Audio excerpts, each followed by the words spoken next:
Ladies and gentlemen, welcome to COD Zombies HQ. In this video, we're going to be going over 15 things you didn't know you can do in Call of Duty WW2 Multiplayer. Now, obviously, if you're watching a Call of Duty video on YouTube, you're probably pretty into the game. But even for the most hardcore of you, I guarantee there'll be a few things on this list that you didn't know you can do in this game. A few of these things have sources where I myself learned how to do them from. You can find them all linked down in the description. Now, this list is in no particular order, and let's kick things off with our number 15 spot. Everybody knows that you can get social score by watching other people open up their supply drops within the headquarters in COD World War II. Whenever you pop into the headquarters, you usually see people maybe doing a bunch of emotes or just kind of standing around randomly. Well, a bunch of those people are probably just AFKing in the middle of the headquarters hoping that somebody might commend them.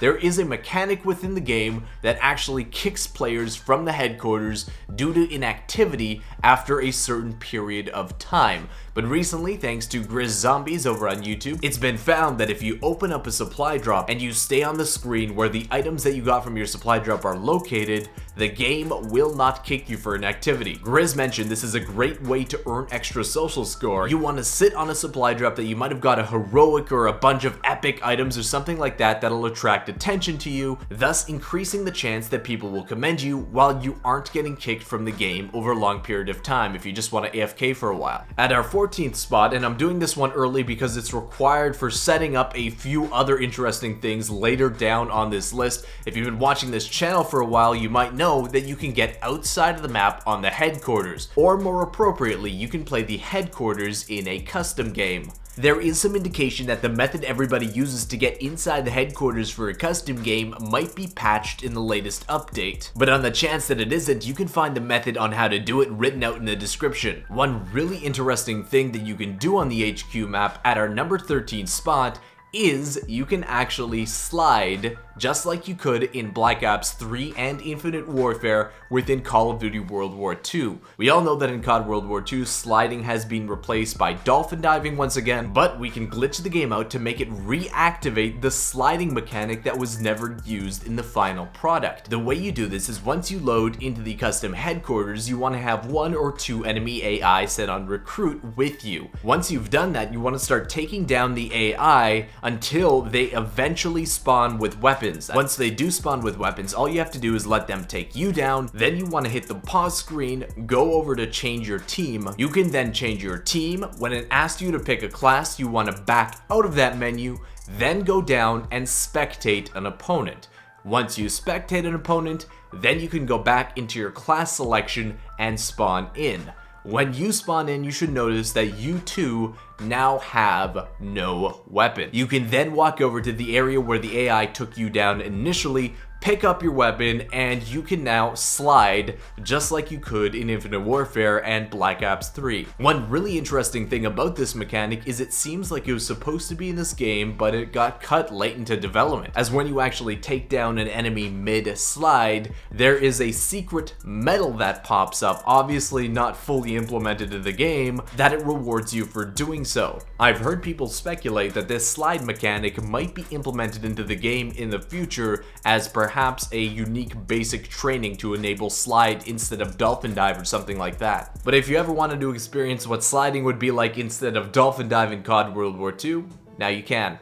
At our number 12 spot, before you load into the headquarters when you first start up the game and head over to a custom game, when you're in your class selection menu, you can actually head straight to the firing range. Well, this is not the usual headquarters firing range, this is the single player firing range, where if you turn around, you can see the rest of the headquarters is actually blocked off. This firing range functions exactly like it does in the regular headquarters, except if you activate the watermelon sequence, instead of watermelons, out comes these untextured pellets. They can't be exploded like the watermelons in the regular firing range, and instead when you shoot them, they simply disappear. At our number 11 spot, if you're a complete madman and decide to use an LMG in this game, the biggest crux of using those classes of weapons is its extremely long reload time. Well, did you know that if you have the LMG bipod attachment, when you have your bipod deployed, the reloading animation for your LMGs are significantly quicker. I tested this with the MG42 both without and with hustle, which increases your reload speed. With hustle, when your bipod is deployed deployed, you can reload your LMG lightning quick. It's insane. At our number 10 spot is a trick that's usually most effective with LMGs, but they can also be effective with regular weapons like the Type 100 or even the bar in some cases,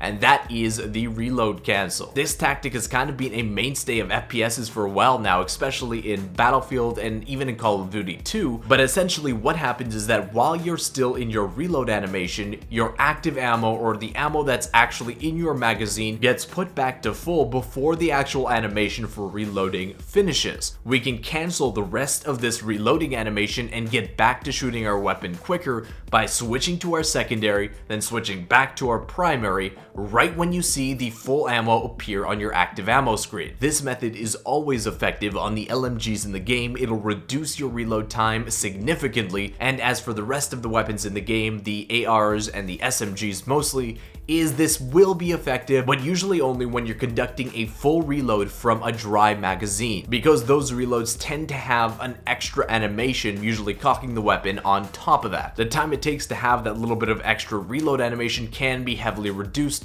using this weapon switching method. Have you ever wanted to get on top of the central bunker in the headquarters, but the usual spot where most people try to actually make the first jump is usually crowded? There's a bunch of people trying to do it all at once. It's pretty much impossible when you have 3 people trying to do the jump at the same time. Well, did you know there's actually a secondary way to begin the process to get on top of that main bunker? The way to do it is just outside the theater area. What you want to do is start running at this area of the wall. You want to jump right before you hit it, and if you hit it exactly right, your character will bounce right up the wall and you'll be able to start the process for the jumps to get on top of that main bunker. This one might take a few tries to get, but not a lot of people know about this method, therefore you shouldn't have any problem with people trying to get in your way while you're doing this. At our number 8 spot, sticking with the secret gridiron balls on the headquarters, a lot of players don't know that the actual challenge associated with getting all the gridiron balls on the HQ are tied to the gridiron ball themselves, not necessarily who picks it up first. Meaning if you or one of your friends manages to get up into one of the harder locations like on top of this Scorestreak's tower, your friend can actually pass that ball to you, and you two will earn the challenge for getting the secret gridiron ball. So if you manage to get up into one of those locations, try not to throw the ball outside the map right away. Instead, maybe pass it to some other people in the HQ. They'll see the challenge pop up on their screen, and hey, they might even thank you in the form of a commendation. At our number 7 spot, did you know that you can play Scorestreak Training on any regular map in the game? The way you do this, and so far I've only seen people able to do this on the PC, is you set up the method to get into the grounds as normal, and when you load back in, you should see that in your active game type, there is this Scorestreak Training. You want to go ahead and save that game type so that you can choose it again at any time. Then you can choose your map and start the game. Once you're in game, the enemy on the map will ignore you. You are invincible to any kind of your own explosive or their explosives. You'll have unlimited ammo and obviously the ability to call in any score streak you want at any time.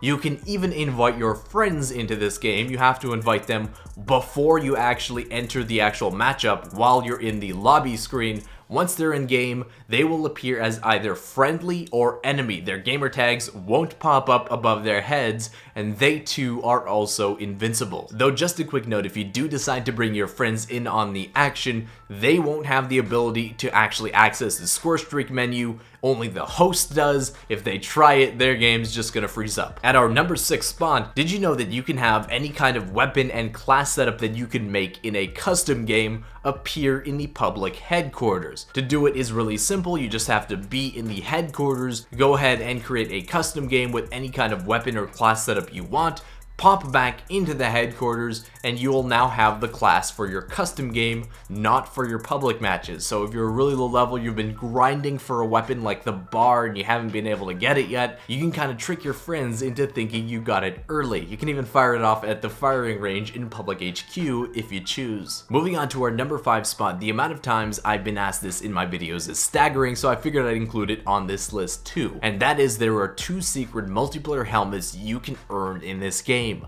The first one is the zombie helmet, which looks like this, and you earn it by completing the casual Easter egg on the final Reich in the zombies mode. The second helmet you can earn is this one, and you get this by completing the full campaign in COD World War II. At our number 4 spot, a lot of people didn't know how you can customize your character in headquarters to actually wear the helmet from your custom cosmetic piece. All you have to do is when you're in the special helmets menu, there should be an option at the bottom to restore uniform helmet. Click that and it'll change your special helmet instead of a special helmet that you might have equipped from your dossier section. So that's how you can wear the special headpieces that you get as part of the cosmetic change packages from the supply drops. At our number 3 spot, did you know that the Duelist Basic Training, which allows you to dual wield pistols and grants you extra ammo, actually stacks with the Infantry Division, which also grants extra ammo. Meaning if you hop in game with Duelist machine pistols on an infantry class, you have a staggering 480 rounds in reserve on your machine pistols. That's an insane amount of ammo for a secondary weapon. You can keep using those all game long and never have to worry about running out of ammo. At our number 2 spot, did you know that you can get verified within Call of Duty World War II? The way you do it is actually by getting to the highest rank in your social score, which is level 20. Now, we think that getting verified in this game is going to be kind of like Twitter, where your name in headquarters might be displayed differently. You might even have a check mark beside it, kind of like Twitter, but we don't know 100% for sure because as far as we can tell, they haven't even implemented the verification into the game yet. And that is because to get to level 20, you have to have 250,000 social score. That equals to 10,000 commendations. So we're assuming that Sledgehammer was thinking, you know, no one's gonna get to that level very quickly, we'll implement it later. And lastly, throughout this list, we had things that is easiest to do on the PS4, we had things that can be only done on the PC. I wanna have one that can be only done on the Xbox, and that is being shouted out thanks to this Reddit user here. If you wanna check anybody's KD or even win-loss, all you have to do is head over to their profile. You want to click twice to the right to the gaming tab, and when you scroll down a little bit, you can see KD, win-loss, and a bunch of other stats from Call of Duty World War II. And like I said earlier, unfortunately, this is a feature that is Xbox only.